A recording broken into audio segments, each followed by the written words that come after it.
Canada. It's a country that everybody seems to love. Why do they love Canada so much? I didn't get it until I went to visit Canada. What I saw there and what I'm about to show you will make you fall in love with Canada even more.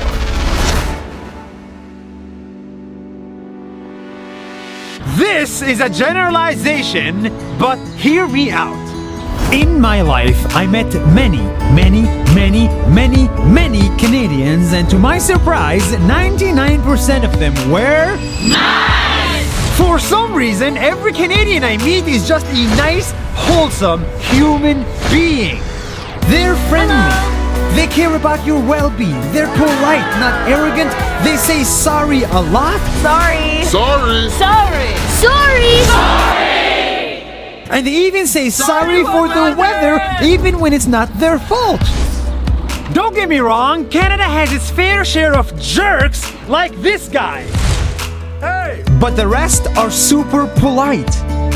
When I was a kid, I was taught that nice guys finish last. But Canada is a living proof of the opposite. That you can still be nice, humble, polite, and wholesome and build one of the best countries in the world. That's 1 minute, eh? See you tomorrow!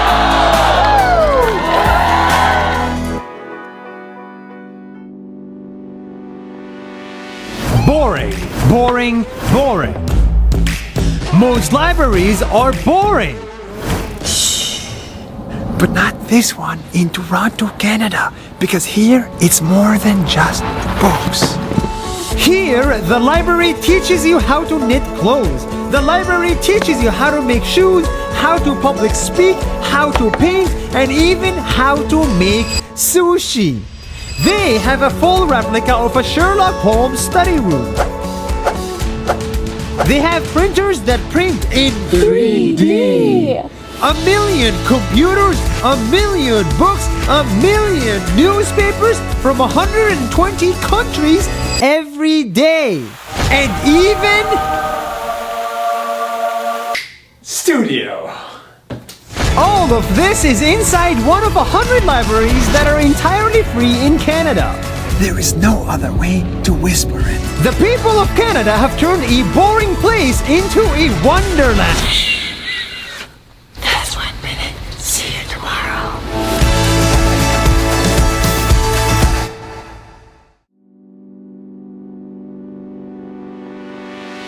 Meet Jim. Hi, I'm Jim, and I'm just a guy. Jim is no ordinary guy because he single-handedly brought over 300 Syrian refugees to live in Canada. It's the most fulfilling thing I've ever done. See, the country of Canada allows any Canadian citizen to personally sponsor refugees. And that's what I did. This successful businessman sponsored not 1 or 2, but 87 Syrian families out of his own pocket. And even though it cost him millions, he was able to help 300 people immigrate, learn English, integrate in the society, and become Canadian. I'm so happy here in Canada. Jim is one of thousands of Canadians who volunteer their time and money to bring Syrian refugees to their country. Turns out to be a Superman, you don't need to shoot lasers out of your eyes. All you gotta do is this. Just do the right thing. How tough can it be? That's 1 minute. See you tomorrow. Nice! I'm talking to you now from an empty airport. It's empty because not many people fly to this small town of Gander in the remote areas of Newfoundland, Canada. But 17 years ago, something changed. 9/11.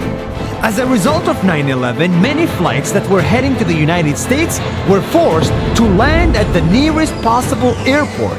So in one day, 40 planes landed here at the empty airport of Gander. It received thousands and thousands of homeless visitors who need food, shelter, and security. And that's when all locals came in to help. They gave visitors shelter, food, and company. Schools were shut and everyone volunteered for a full week. Welcome to Gander. Welcome to Gander. For no charge, expecting nothing in return. After the week was over, visitors went home and the airport became empty again. But everyone should know the story of this airport, because even if the airport is empty, it's full of humanity. That's 1 minute. See you tomorrow. Hello from the flat earth! Yes, this is the edge of the flat earth. Hold on. Before we go any further, the earth is round and flat earth is a joke. But, according to a hypothetical flat earth map, one of the corners of the world is located here on an island called Fogle Island in Newfoundland, Canada.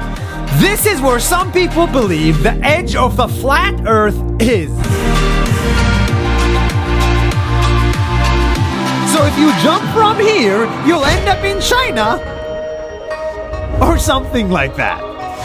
On this island, you will find an actual museum of flat earth theory. This is the edge of the earth! But you will also find 4,000 locals who believe in common sense that the earth is round. Come visit this beautiful island at the edge of the world. But before you do, remember that the earth is round. That's 1 minute! See you tomorrow!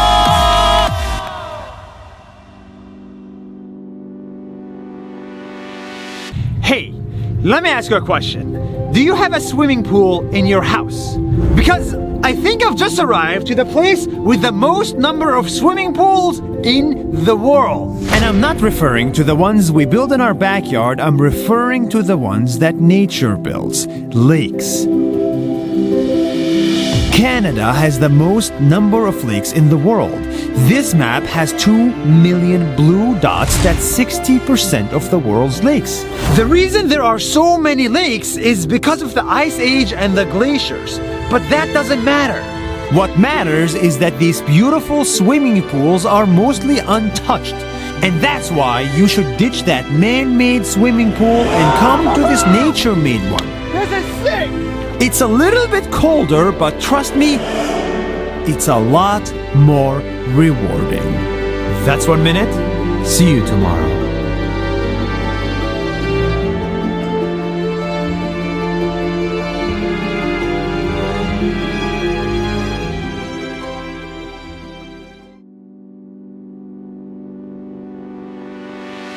This maple syrup bottle is why Canadians are the best. Hi, we are the Hutchinson family. And we're Canadian. Like every Canadian, this family loves maple syrup. They love it so much they made a business out of it. And it's a small business. They produce it and ship it to many countries. Including Saudi Arabia.